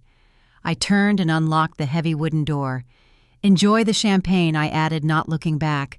"It will be the last vintage you drink for a very long time." I walked out of the sitting room, through the pastel wonderland of the bridal shower, and exited the hotel. The internal conflict was resolved. The moral ambiguity was erased. They were all guilty, and they would all burn together. I pulled out my phone and dialed Catherine Thorne's direct line. The trap was ready to be sprung. The acquisition signing was scheduled for 10 in the morning on a Tuesday. The venue was the primary executive boardroom on the 50th floor of the Omnicorp headquarters. The room was a stark, modern space dominated by a massive glass table and panoramic views of the city skyline. It was designed to intimidate a physical manifestation of corporate dominance. My family arrived at 9:45. They moved with the synchronized, buoyant energy of people who believed they had successfully navigated a minefield. Donovan wore a bespoke navy suit projecting the image of a seasoned patriarch securing his legacy. He shook hands with the Omnicorp legal team, his booming laugh echoing off the glass walls. Blair accompanied him wearing a tailored cream dress that looked expensive and entirely inappropriate for a corporate signing. She clutched a designer handbag, her eyes already scanning the room with a proprietary gleam, as if calculating how many luxury vacations the impending $40 million wire transfer would fund. Desmond walked slightly behind them, the architect of their supposed victory. His posture was relaxed, exuding an arrogant, unshakable confidence. He believed his multifaceted extortion campaign, the fabricated embezzlement charges, the medical debt threat, and the deepfake video had utterly neutralized my ability to interfere. I stood silently near the head of the glass table, positioned slightly behind Catherine Thorne's right shoulder. I wore a charcoal gray suit, severe and professional. I held a sleek leather folio containing exactly nothing. When Desmond noticed me standing there, a slow, condescending smirk spread across his face. He caught my eye. He deliberately raised his right hand and tapped his index finger twice against the polished glass table. Tap, tap. It was a silent, arrogant signal, a reminder of the ticking clock on the debt collection and the fabricated police report. He was telegraphing his perceived control, ensuring I understood that he held the leash. I met his gaze. I did not blink. I did not offer a reassuring nod, nor did I display the frantic panic he expected. I simply stared at him with the cold, detached observation of a scientist watching a rat navigate a maze toward a waiting trap. Catherine Thorne entered the room precisely at 10 o'clock. The ambient chatter ceased immediately. She did not engage in small talk. She took her seat at the head of the table, flanked by two senior corporate attorneys. "Let us proceed," Catherine stated, her voice crisp and commanding. The legal teams distributed the final acquisition contracts. Thick stacks of heavy watermarked paper slid across the glass surface. The documents outlined the $40 million purchase of my family's logistics firm contingent upon the final verified financial disclosures. Donovan leaned forward, practically vibrating with anticipation. He produced a leather-bound folder and pushed it across the table toward Catherine. "Here are the finalized certified ledgers for the third quarter," Ms. Thorne Donovan announced, his voice swelling with pride. "They reflect the sustained growth and operational efficiency we discussed. A clean bill of health." I recognized the folder. It contained the fabricated spreadsheets Desmond had prepared, the polished fictions designed to obscure the multi-million-dollar diversion of electronics to the Bahamas. They were submitting forged financial documents to a major acquiring corporation, elevating their internal fraud to a federal crime of monumental proportions. Catherine Thorne did not reach for the folder. She kept her hands folded neatly on the table in front of her. She looked at Donovan, then shifted her gaze to Desmond, and finally she looked up at me. "Ms. Thorne," Donovan prompted, a slight edge of impatience bleeding into his tone when she did not immediately review the documents. "The contracts are ready for your signature. The capital transfer protocols are standing by." The air in the boardroom grew dense. The silence stretched thin and fragile, vibrating with unspoken tension. The Omnicorp attorneys sat perfectly still, their pens resting beside the contracts. Blair shifted nervously in her chair, sensing the sudden shift in the room's atmosphere, though lacking the analytical capacity to understand why. Desmond's smirk faltered. His eyes darted between Catherine's impassive face and my stoic stance. The arrogant tapping of his finger against the glass ceased. The predator was beginning to realize that the terrain felt unfamiliar. Donovan cleared his throat, attempting to forcefully steer the momentum back in his favor. He picked up an expensive fountain pen and extended it toward Catherine. "If everything is in order," Donovan said, his voice tightening with a desperate need to finalize the transaction, "we can execute the agreement right now." Catherine Thorne looked at the extended pen. She did not take it. She leaned back in her ergonomic leather chair and turned her head slightly to address me. "Sienna," Catherine said, her voice echoing clearly in the quiet glass-walled room. As the designated independent compliance auditor, have you reviewed the submitted ledgers? I stepped forward, moving from the periphery into the direct line of sight of every person seated at the table. I have reviewed the physical submissions, I stated calmly. My voice did not waver. I kept my tone clinical, devoid of the emotional chaos my family expected. "And what is your professional assessment?" Catherine asked, maintaining the formal, structured cadence of the execution. Donovan's face flushed a dark, warning red. He glared at me, his eyes silently screaming the threats he could not vocalize in front of the CEO. He expected me to fold. He expected me to confirm the fabricated data and secure his $40 million payout to save my own skin. I placed my hands flat on the cool glass table, leaning in slightly to ensure my next words carried absolute, undeniable weight.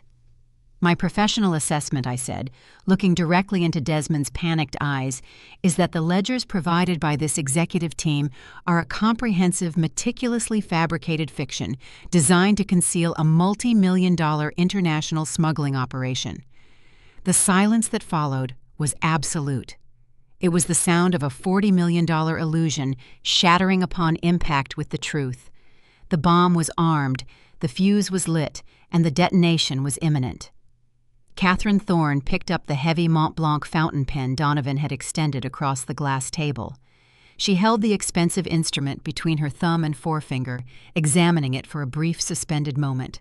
Then, with deliberate, calculated force, she dropped it. The heavy metal barrel struck the polished glass surface with a sharp, resonant crack. The sound cracked like a gunshot in the silent, pressurized boardroom. "The acquisition is suspended," Catherine announced, her voice as cold and absolute as a winter frost. Donovan's mouth fell open.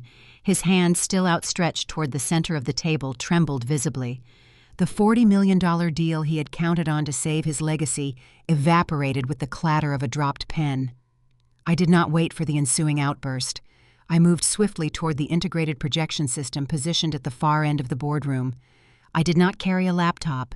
I did not open my leather folio. I reached down and grasped the heel of my right stiletto.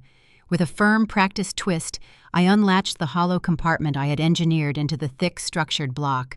I extracted the encrypted microdrive, the physical anchor of the authentic blockchain ledger. Desmond watched my movements, his initial confusion rapidly mutating into visceral terror as he recognized the implications of hidden hardware. I plugged the microdrive directly into the primary console. I tapped the initialization sequence on the touchscreen interface. The massive high-definition display dominating the back wall flickered to life. The pristine, unalterable data of the blockchain ledger illuminated the darkened room. Row after row of authenticated transactions cascaded down the screen, rendering the fabricated paper ledgers sitting on the table entirely obsolete. I used a laser pointer to highlight the critical data pathways. "These are the authentic shipping manifests for the third quarter," I stated, my voice amplifying over the sudden frantic whispering of my family. "As you can see, the high-value electronics designated as damaged in transit were never returned to the manufacturers." I traced the red laser light across the screen, linking the diverted freight directly to the offshore routing numbers. They were rerouted to a secondary warehouse and subsequently exported to a shell company registered in Nassau, Bahamas, under the entity name Apex Global Solutions. I continued, ensuring every executive in the room could read the irrefutable data. The total value of the diverted inventory exceeds $6 million over the past 18 months. Donovan stared at the glowing screen. The color drained completely from his face, leaving his skin a sickly, pallid gray. The patriarchal authority he wore like armor disintegrated. He was a man watching his entire life's work exposed as a hollow criminal enterprise in front of the very people he had tried to swindle. Desmond did not freeze. The exposure of his meticulously crafted fraud triggered an explosive cornered panic. He shoved his leather chair backward so violently it crashed into the glass wall behind him. "This is a complete fabrication," Desmond roared, his voice cracking with desperation. He pointed a shaking finger at the projection screen, then violently redirected his accusation toward me. "She is a disgruntled employee. She hacked the internal network and planted false data to sabotage this deal. This is retaliation." He slammed his hands onto the glass table, leaning aggressively toward Catherine Thorne, attempting to leverage his sheer physical presence to re-establish dominance. "You cannot accept this data," Ms. Thorne, Desmond yelled, spittle flying from his lips. "Call your building security. Have her removed immediately. I demand you confiscate that drive. It contains malicious forged code." He was frantic, clinging to the only defense strategy he knew, aggressive, loud denial. He expected the volume of his outrage to drown out the mathematical certainty of the blockchain. I did not flinch. I did not argue with his accusations. I simply clicked to the next slide in the presentation. The screen shifted, displaying the official notarized incorporation documents for Apex Global Solutions obtained through the offshore banking leak. The high-resolution scan clearly showed the sole beneficial owner of the shell company. I directed the laser pointer to the signature line at the bottom of the document. The digital authorization codes facilitating the domestic diversions belong to Desmond Furry, stated, clinically speaking, directly over his shouting. But the legal liability for the offshore entity receiving the stolen goods belongs entirely to the individual who signed these incorporation papers. The laser dot rested squarely on the looping, unmistakable cursive signature. Blair Donovan. Blair, who had been sitting frozen in her expensive cream dress, let out a sharp, strangled gasp. She stared at her own signature projected 10 feet tall on the boardroom wall. The arrogant, untouchable public relations director realized she was staring at 20 years of federal prison time. Desmond stopped shouting. He looked at the incorporation documents, then slowly turned his head to look at Blair. The alliance fractured instantly. He had intended to use her as a human shield, but he never expected the shield to be exposed before he could secure his escape capital. "Get security," Donovan bellowed, finally finding his voice, though it lacked its usual thunderous command. He pounded his fist weakly against the table. "Get her out of here. This is a setup." Catherine Thorne remained seated. She did not reach for the security intercom. She observed the chaotic, desperate breakdown of my family with absolute chilling calm. She leaned back in her chair and crossed her arms over her chest. "We do not need building security, Mr. Donovan." Catherine said, her voice cutting through the frantic yelling with effortless authority. "Security handles trespassers. The data your daughter just presented indicates a systemic multi-million-dollar federal conspiracy extending across international borders." She offered Desmond a cold, unyielding stare. "We do not need security," Catherine repeated. "We need someone else." The tension in the boardroom compressed thick and suffocating. The realization that the ambush was far more severe than a simple canceled contract began to dawn on Donovan and Desmond. They had walked into Omnicorp expecting to secure a $40 million payout. They were slowly realizing they were not going to walk out at all. The heavy glass doors of the boardroom did not slide open politely. They were shoved apart with jarring, synchronized force. The sudden violent movement shattered the suffocating tension inside the room. The figures stepping across the threshold were not the private security contractors employed by Omnicorp. They did not wear gray blazers or carry discreet earpieces. 5 federal agents strode into the executive suite. They wore tactical Navy windbreakers emblazoned with stark yellow lettering. IRS Criminal Investigation Division and Federal Bureau of Investigation. The visual impact of federal law enforcement breaching a corporate boardroom was absolute and paralyzing. They moved with the crisp, coordinated efficiency of a team executing a meticulously planned raid. The lead agent, a tall woman with close-cropped hair and a severe expression, approached the mahogany table. She did not introduce herself. She did not offer a polite greeting. She unrolled a thick watermarked document and held it up for Donovan and Desmond to see. "We are executing a federal arrest and search warrant," the lead agent announced.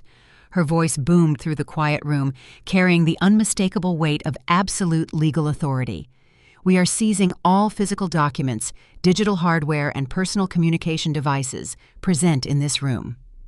Donovan slumped back into his leather chair, the fight completely draining from his body. His hands shook as he stared at the federal badge clipped to the agent's belt. The realization that his company, his legacy, and his freedom were disintegrating in real time paralyzed him. Desmond, however, reacted with the feral, explosive panic of a trapped predator. He lunged away from the table, putting physical distance between himself and the approaching agents. His sophisticated veneer collapsed entirely, revealing the desperate, cowardly opportunist beneath. He scanned the room wildly, looking for an exit, looking for an excuse, looking for anyone else to absorb the incoming devastation. His eyes locked onto Blair. "I have nothing to do with this!" Desmond screamed, his voice cracking hysterically as he pointed a shaking finger directly at his fiancée. "She set up the accounts. She signed the incorporation papers in Nassau. I am just the procurement director. I followed her orders. The betrayal was instantaneous and brutally public." Desmond did not hesitate for a fraction of a second to sacrifice the woman he claimed to love in a desperate bid to save his own skin. He actively directed the federal agents toward Blair, offering her up as the sacrificial lamb he had groomed her to be. "Look at the documents on the screen," Desmond shouted, his panic escalating as two agents moved to flank him. "Her signature is on the shell company. The money went to her accounts.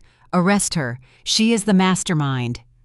Blair recoiled as if she had been physically struck. The smug, arrogant woman who had laughed in the server room, who had mocked my career and flaunted her stolen diamonds, shattered completely. The illusion of her perfect relationship evaporated, replaced by the horrifying reality of a federal indictment and the sheer, unadulterated cowardice of the man she intended to marry. "How could you?" Blair shrieked, her voice pitching into a hysterical, jagged sob. "You told me it was a tax strategy. You told me I was safe." She scrambled out of her chair, her expensive cream dress wrinkling as she backed away from Desmond in sheer terror. She looked wildly at Donovan, pleading for intervention, but her father sat frozen, staring blankly at the federal warrants. "You lied to me," Blair wailed, pointing accusingly at Desmond as the FBI agents closed in. "He forged the shipping manifests. He forced me to sign those papers. He is the one stealing the money." The pristine boardroom devolved into a chaotic, screaming spectacle of mutual destruction. The toxic family dynamic that had governed our lives for decades imploded violently. Stripped of their stolen wealth and facing decades in federal prison, they immediately turned on each other, tearing at the remaining shreds of their alliance like starving animals. Catherine Thorne remained seated at the head of the table, observing the meltdown with cold, detached satisfaction. She turned slightly in her chair and addressed the room, her calm voice cutting through the hysterical shouting. "I contacted the federal authorities 7 days ago," Catherine stated, ensuring Donovan and Desmond understood exactly how thoroughly they had been outmaneuvered. "When Sienna first alerted me to the systemic anomalies in your preliminary disclosures, I authorized a joint sting operation with the IRS. We allowed you to proceed with this signing today, specifically to capture your attempt to submit fraudulent ledgers to a public corporation. You did not just embezzle from your own company. You attempted to defraud Omnicorp, elevating your localized theft to a federal conspiracy." Desmond stopped shouting. The realization that the entire acquisition process had been a prolonged, elaborate trap orchestrated by the CEO and the sister he had consistently underestimated finally crushed his remaining resistance. He had walked willingly into a federal ambush. The two agents flanking Desmond grabbed his arms, twisting them securely behind his back. Desmond Pierce, the lead agent, declared, stepping forward with a pair of heavy steel handcuffs, "You are under arrest for conspiracy to commit wire fraud, money laundering, and corporate espionage." The sharp metallic click of the handcuffs locking into place echoed crisply over Blair's frantic sobbing. The sound was definitive. The long, exhausting war was finally over. The execution was complete, and the architects of my misery were being led away in chains. The boardroom descended into absolute, unmitigated chaos. Desmond thrashed against the physical restraint of the federal agents, spewing desperate, conflicting accusations. Blair collapsed onto the imported carpet, her designer dress bunching around her knees as she sobbed hysterically, overwhelmed by the reality of her impending incarceration. Amid the frenzy, Donovan clutched his chest. He gasped for air, his face turning a startling mottled shade of purple. He slumped heavily into the leather executive chair, leaning precariously over the armrest. Whether he was suffering a genuine cardiac event or orchestrating a desperate theatrical attempt to garner sympathy from the arresting officers, I did not know, and I did not care. An agent immediately unclipped a radio from his vest and requested emergency medical services on standby. The heavy glass doors burst open again. My mother, Valerie, rushed into the boardroom. She had not been permitted inside during the initial acquisition presentation, relegated to the executive waiting lounge. But the sudden influx of armed federal agents and the escalating screaming from within the suite had prompted her to bypass the receptionist. Valerie surveyed the wreckage of her family's empire. She saw her husband gasping for breath, her favored daughter weeping on the floor, and her future son-in-law restrained in steel handcuffs. Her gaze snapped toward me. She did not recognize her own complicity in the destruction. She only saw the architect who had triggered the collapse. Valerie sprinted across the room, shoving past an IRS investigator. Her face contorted with a mixture of raw panic and venomous rage. "Sienna, stop this right now!" Valerie shrieked, her voice shrill and commanding, instinctively attempting to exert the maternal authority she had weaponized for decades. "Tell them it is a mistake. Withdraw the audit files. You are destroying your own family." I did not retreat.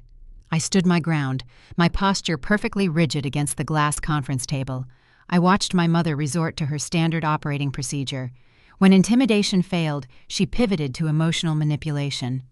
"I gave you life," Valerie cried, grabbing the edge of the mahogany table, tears streaming down her carefully made-up face. "You owe us. We took care of you. You cannot send your own father to federal prison.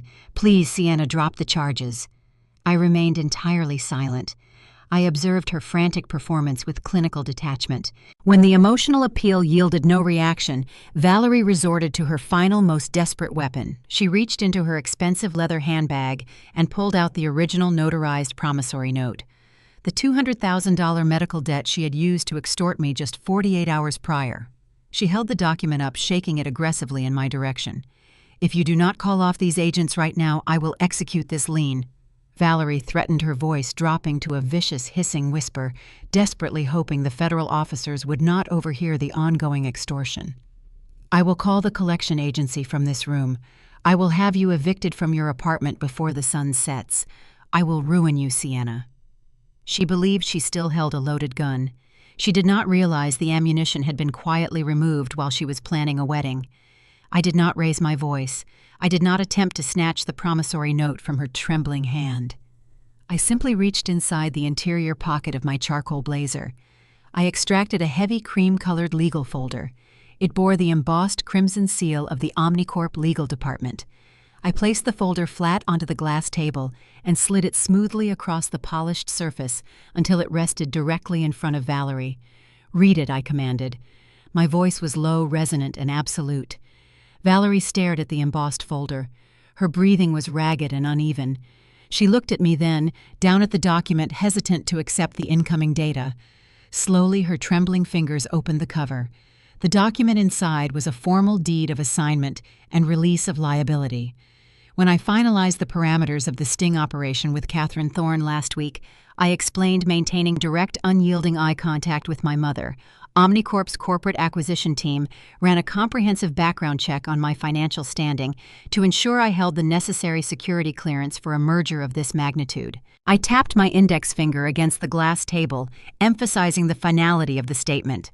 "They discovered the predatory medical debt you assigned to a third-party holding firm," I continued, "and because Omnicorp values the unimpeded operational capacity of its lead compliance auditors, Ms. Thorne directed her legal team to purchase that debt portfolio in its entirety." Valerie's eyes widened. She stared at the release document, reading the stark legal language, transferring the ownership of the $200,000 promissory note away from the collection agency and directly to Omnicorp. And as my signing bonus for successfully executing this federal audit, I concluded, my voice dropping to a chilling whisper, "Catherine Thorne canceled the debt permanently." Valerie looked from the document to me. The realization hit her with devastating force. The leverage she had clung to, the financial threat she had used to terrorize me in a hospital bed 5 years ago, was entirely worthless. She held a piece of paper that possessed zero legal authority. "You have nothing left to threaten me with, Mother," I stated. The final suffocating layer of pressure shattered completely. "I am no longer your collateral." Valerie stared at the canceled debt release. Her hands began to shake violently. The last shred of control she possessed evaporated, leaving her completely powerless in a room filled with federal agents preparing to dismantle her entire life. She dropped the worthless promissory note onto the floor. She sank into a nearby chair, burying her face in her hands, her shoulders heaving with silent, defeated sobs. The extortion attempt was officially dead. The air in the boardroom was thick with the scent of adrenaline and impending ruin. The methodical precision of the federal raid contrasted sharply with the chaotic, unspooling panic of my family. Desmond's initial attempt to escape toward the emergency stairwell was violently thwarted. Two broad-shouldered FBI agents intercepted him effortlessly, utilizing their combined weight to force his upper body down onto the heavy glass conference table. Desmond grunted as the air was forcefully expelled from his lungs. His cheek pressed hard against the polished surface, distorting his handsome features into a grotesque grimace. He thrashed against the agent's hold, his custom-tailored suit jacket twisting uncomfortably around his shoulders, but the physical resistance was entirely futile. The sharp metallic click of steel handcuffs snapping tightly around his wrists echoed crisply in the room. It was the definitive sound of a predator finally being caged. "You cannot do this!" Desmond roared, his voice muffled by the glass table.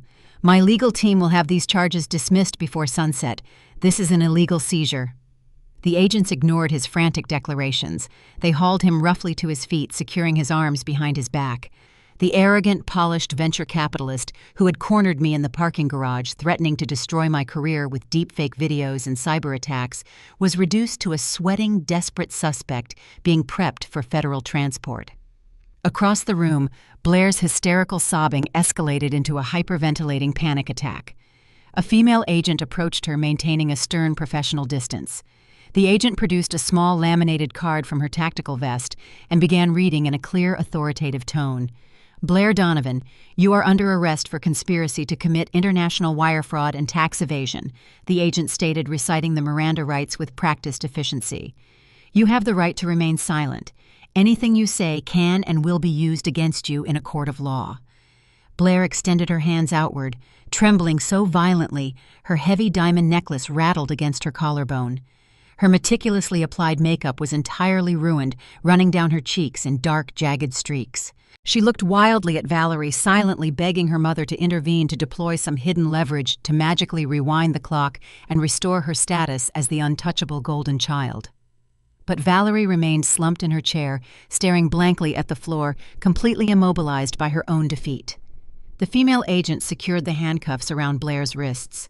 The cold steel contrasted sharply with the expensive cream fabric of her designer dress. In the corner of the boardroom, emergency medical technicians arrived to assess Donovan. His dramatic display of cardiac distress quickly subsided when an IRS investigator approached the medical gurney. The agent did not offer sympathy. He presented a formal federal subpoena. "Mr. Donovan," the investigator announced, his voice devoid of any warmth, "you are hereby ordered to surrender your passport and any other international travel documents immediately.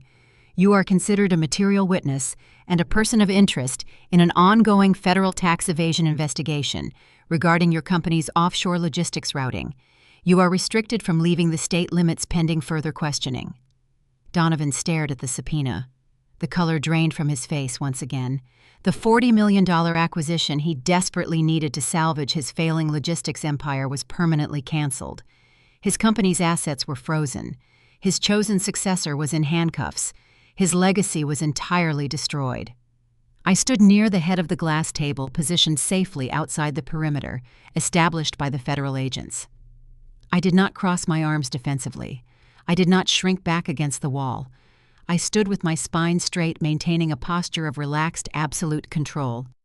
I watched the three individuals who had spent years attempting to humiliate, exploit, and subjugate me being processed for transport to a federal holding facility. I did not offer a mocking smile. I did not utter a triumphant final word to twist the knife. Gloating is an emotional reaction, a validation that their previous actions had successfully wounded me. I felt nothing but a cold, clinical serenity. The ledger was finally balanced. I reached forward and picked up a heavy crystal tumbler filled with iced mineral water from the conference table. Condensation beaded on the outside of the glass. I took a slow, deliberate sip. The water was crisp and refreshing. I looked at Desmond as the agents marched him past me toward the double doors. He met my gaze, his eyes wide with a terrifying mixture of hatred and profound realization. He finally understood that he had severely underestimated the quiet, methodical auditor he had attempted to extort. I lowered the glass, my expression entirely serene. I did not speak. I simply watched him disappear into the hallway flanked by federal badges, his fraudulent empire reduced to ashes. The contrast was absolute. They were consumed by panic, facing the total devastation of their lives. I was standing in the boardroom sipping water, preparing to draft the final compliance report. The execution was complete. 6 months passed.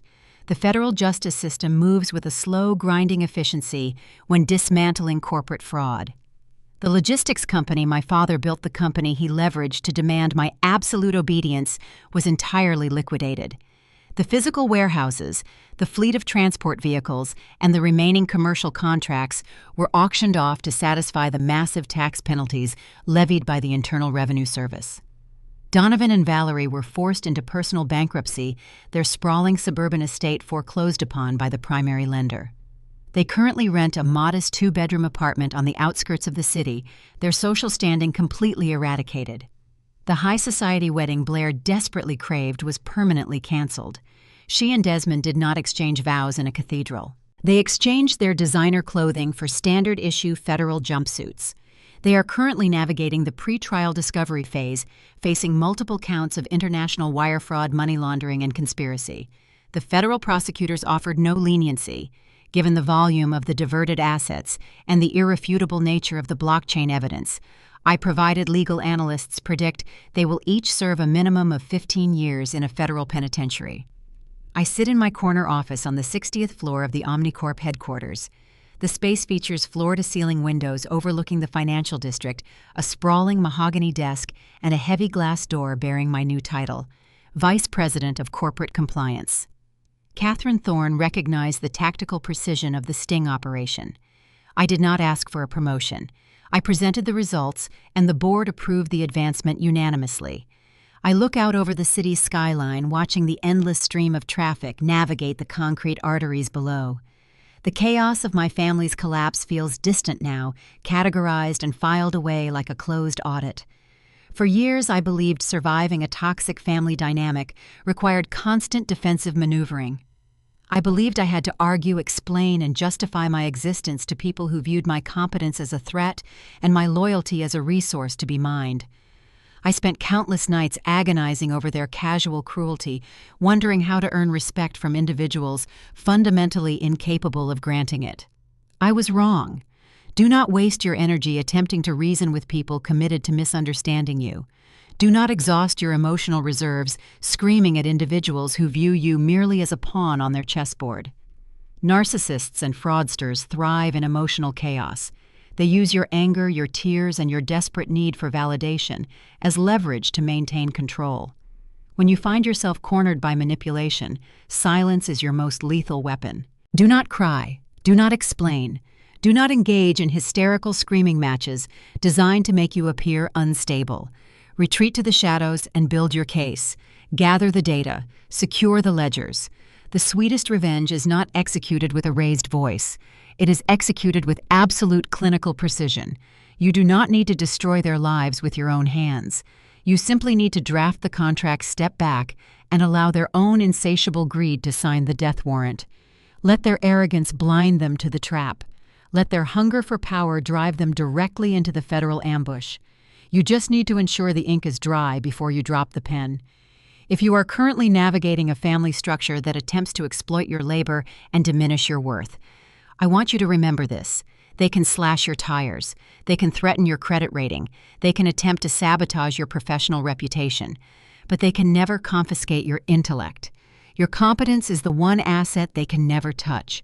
What would your strategy be if you held the undeniable evidence to dismantle the people attempting to control you? Would you negotiate for peace, or would you construct a digital guillotine?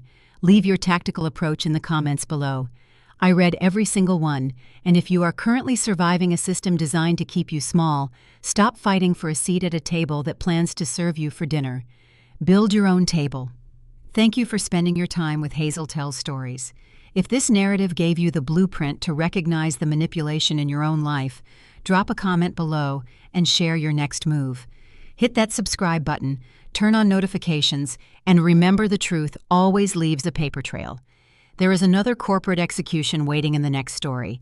I will see you in the next story.